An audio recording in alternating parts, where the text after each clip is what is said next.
welcome back to the Citizen channel. I hope you're all staying safe and well, and we have another match day programme, which thankfully I only have to do this once a year, sometimes twice, sometimes 3 times, you never know, with the cup games, etc. But I have to manhandle this thing, yes, the United review, ooh, yes, yeah, I do. But it doesn't burn my hands or anything like that, which is surprising. And I have a grudging respect for it because of the way it's laid out and the fact it's stapled and all different things. So we're going to look at the United review programme, of course, for a disappointing game for us, wasn't it? Yes, United versus City, match day 18 on the 14th of January 2023. So we'll have a look through that. Please, if you're new to the channel, subscribe, push the bell notifications. It'd be great to have you on board.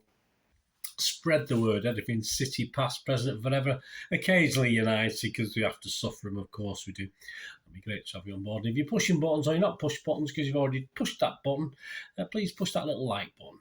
I'm trying to get between 15 and 20 likes for these Citizen match day programme vlogs, etc. So if you can do that for me, I'd be very grateful. Yes, at the moment, Wolves are top of the league at 8 out of 10, so they're top. And at the bottom, we've got the Saints for their Carabao Cup game, holding up the table on 6 out of 10. So the United preview, yes, as ever, 84 bigger pages than normal. At £3.50, all credit to him, £3.50, can't complain about that. Still stapled, and of course, does have a double-sided in the middle. He got a double-sided poster of Casemiro. There's Casemiro there, and some bloke called Martinez. I don't know the guy Martinez. So it's good. You can say if you get pricey little staples up, you can get that up on your wall for your kids if you're a United fan.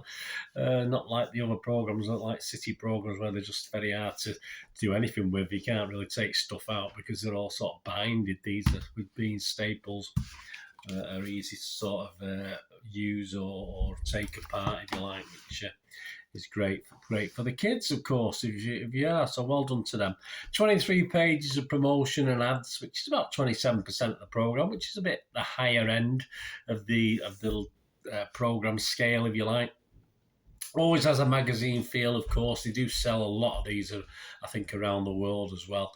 And, of course, they do have that magazine-y feel to it. And that's probably why they perhaps make a little bit more effort usually. But, yeah, interesting. This one isn't quite one of the better ones I've seen from the United review, certainly not for a derby game.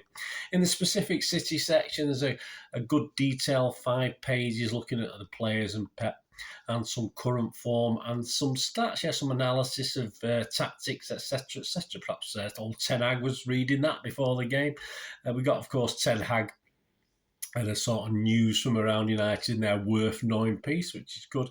Derby Regulars looks at City and United players with the most derby appearances, yes, and Mr. Giggs, yes, that kind gentleman is the highest for United at 37 appearances.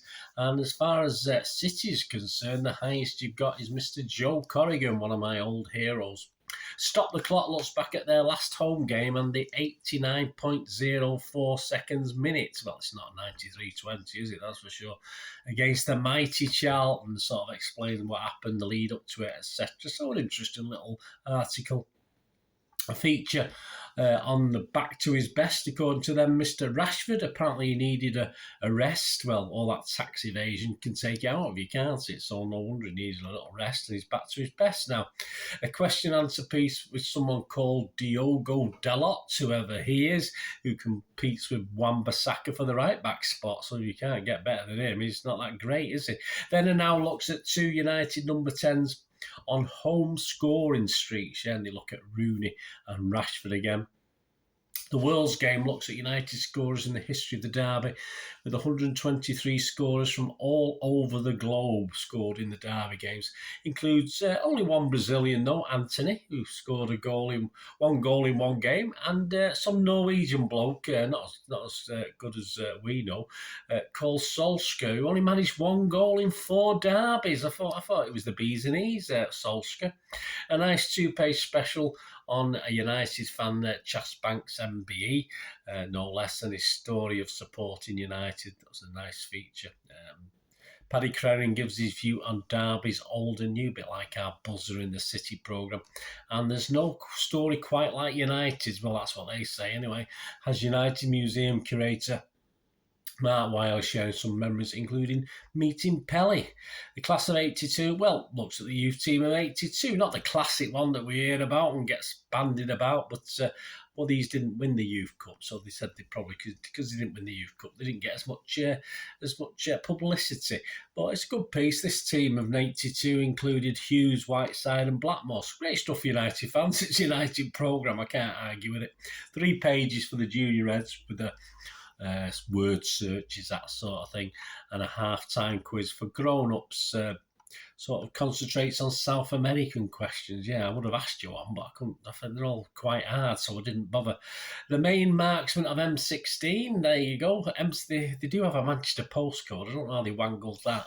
As the top 10 scorers at the Swamp, number 1, Bobby Charlton, 138 goals, but not far behind. We have a City legend. Dennis Law is second on 135. Bit tongue-in-cheek, don't worry. Yeah, well, there you go. I always hate to say it, but they do always produce a very good programme. Although the United City ones I've seen in the past, I'm thinking of one, not last season particularly, but I think the season before, I think it was top 2 or 3. It was almost number 1. And this isn't quite as good on the City United stuff this time. It's not as good on the City United history, which will always get bigger marks from me. So this falls a little bit short, although there are 1 or 2 good sort of City-linked United articles.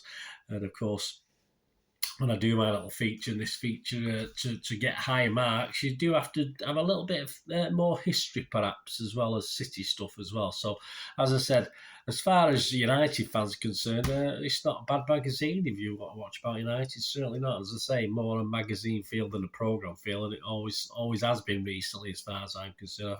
I love the City programme to be a little more magazine again, which has been over the years, of course, but just at the moment it's falling a little bit short. So I will give this a commendable. It's not going to go top 2 or 3, but it will go into the top 5. I'm just going to give it a 7 out of 10. And I'm going to shove it behind Newcastle. So you got Wolves, West Ham, Leicester, Newcastle, and then United. So it makes the top 5. And as I said, as far as something that goes around the world and is used, I think it's good for United fans, and I give them all credit for doing it. They certainly make a better fist of it. The Matchday magazine than unfortunately we do at the moment, even though I say they've got some great bits in ours, but just generally not quite as good. So there you go. Let me know what you think. You can get this, of course, from our programme supplier, reachsportshop.com. So you can go onto there and get it individually, plus, so it'd be £3.50 plus £1.50 postage, I assume, because that's all they charge for the City ones, £1.50 postage. So if you want to get a copy yourself, I say it's nothing wrong with it. It's fine. It's okay. There's some nice little bits on City, but you can go on reachsportshop.com. Be a bit cheaper than trying to buy it on the internet. Anyway, let me know, guys, if you watched it, anything in this that took your fancy, if you read through it, or you went and you read through it. And next up will be Tottenham Hotspur away. Yes, one of our bogey grounds, but let's see how the programme is, and that'll be the next one we look at on the Matchday programme watch away version, of course, and check out my home versions as well of where we read little excerpts out and stuff like that as well. Thanks for watching, guys. Please, until we meet again, that's one thing, don't I? Please stay safe, Blues. Come on, City. Bye for now.